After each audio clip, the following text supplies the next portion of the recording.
we sold the Airstream. Yeah, because we had to. We needed the cash. Yeah. And I wasn't about to sell a rental because that's not smart, you know. Well, we needed the cash, so should we get into it? Oh, it's kind of boring story. When we bought this house a year and a half ago, we knew there was issues with the soffit and fascia. Woodpeckers would eat it. We had raccoons in our attic. Got them out. Apparently bats are in our attic now. So what? A colony. A colony, yes, of What's bats. What's the bat poop called? Guano. It's not good. And toxic. Yeah. Lots of it up there. Long story short, we are having our entire house re-sided, re-roofed.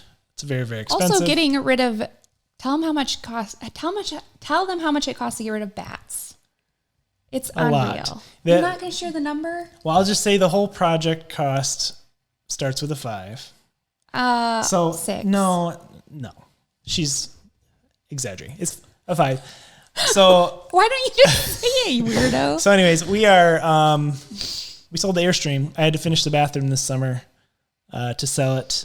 And it was a little bittersweet, but with our young kids and camping, we went camping this summer and it was quite stressful. Ruby sent someone to the ER by shoving rocks down their ear. So camping with small children it's not all it's cracked up to be.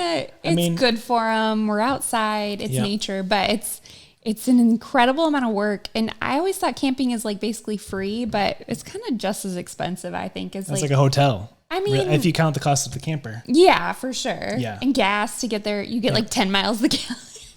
We're going to go camping when the kids are a little bit older. Camping's awesome. It's great for memories. Most of my childhood memories are from camping growing up.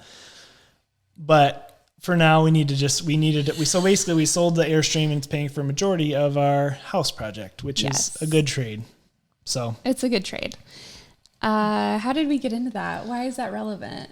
So anyways, we're more stable financially now, except for that little thing. Okay.